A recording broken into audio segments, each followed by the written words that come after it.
ಸುಂದರವಾಗಿರುವಂತಹ ಸುಂದರ ರಮಣೀಯ ಸನ್ನಿವೇಶಕ್ಕೆ ನಾವು ಸಾಕ್ಷಿಯಾಗ್ತಿದ್ದೇವೆ. ನವೋದಯ ವಿದ್ಯಾಲಯದ 4 ಸದನಗಳು ಭಾರತದ 4 ದಿಕ್ಕುಗಳಲ್ಲಿರುವಂತಹ ಪ್ರಕೃತಿಯ ರಚನೆಯಾಗಿರುವಂತಹ ಮಹಾನ್ ಬೆಟ್ಟಗಳ ಹೆಸರನ್ನು ಹೊತ್ತಿರುವಂತಹ 4 ಸದನಗಳು. ಮೊದಲಿಗೆ ಅರಾವಳಿ, ದಕ್ಷಿಣ ಭಾರತದ 3 ರಾಜ್ಯಗಳ ಮಧ್ಯದಲ್ಲಿ ಸ್ಥಾಪಿತವಾಗಿರುವಂತಹ ನೀಲಗಿರಿ ರಾಜಸ್ಥಾನದ ಅರಾವಳಿ ಸದನದ ಹೆಸರನ್ನು ಹೊತ್ತಿರುವಂತಹ ಅರಾವಳಿ ಪರ್ವತ ಶ್ರೇಣಿ. ಇದು ತಮ್ಮೊಂದಿಗೆ ಭವ್ಯವಾಗಿರುವಂತಹ ಪ್ರದರ್ಶನವನ್ನು ಕೊಡ್ತಾ ಮುಂದೆ ಸಾಗ್ತದೆ.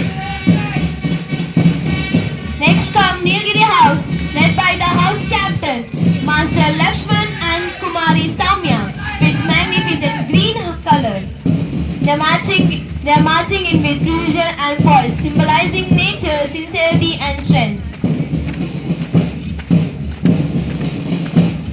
ನೀಲಗಿರಿ ಪರ್ವತಗಳ ಹೆಸರನ್ನು ಹೊತ್ತಿರುವಂತಹ ನೀಲಗಿರಿ ಸದನ ದಕ್ಷಿಣ ಭಾರತದ ಪ್ರಕೃತಿಯ ಸಾಕ್ಷಿಯಾಗಿ ನಮ್ಮ ಮುಂದೆ ಭವ್ಯವಾಗಿರುವಂಥ ಪಥಸಂಚಲನದೊಂದಿಗೆ ಘನಗಾಂಭೀರ್ಯದ ಹೆಜ್ಜೆಯನ್ನು ಇಡುತ್ತಾ ನಮ್ಮ ಮುಂದೆ ಸಾಗ್ತಿದೆ. ಇದು ಮಕ್ಕಳ ಶಿಸ್ತನ್ನು ನಮ್ಮೆದುರಿಗೆ ಪ್ರದರ್ಶನ ಮಾಡುವ ಒಂದು ಪ್ರಯತ್ನ. ನಂತರದಲ್ಲಿ ಹಿಮಾಲಯದ ದಕ್ಷಿಣ ತುದಿಯ ತಪ್ಪಲಿನ ಶಿವಾಲಿಕ್ ಸದನದ ಹೆಸರನ್ನು ಹೊತ್ತಿರುವಂತಹ ಸದನ Shivalik. Now the Shivalik House takes the stage, led by the house captain, Master Kedar and Kumari Samrama. They are marching with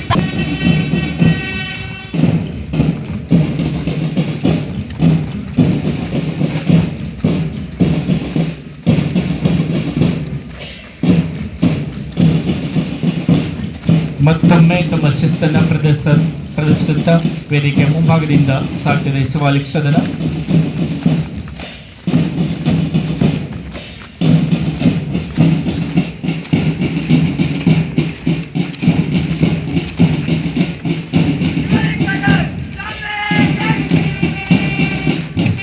Now is the Udaygiri turn, led by the house captain, Master Kaushik and Kumari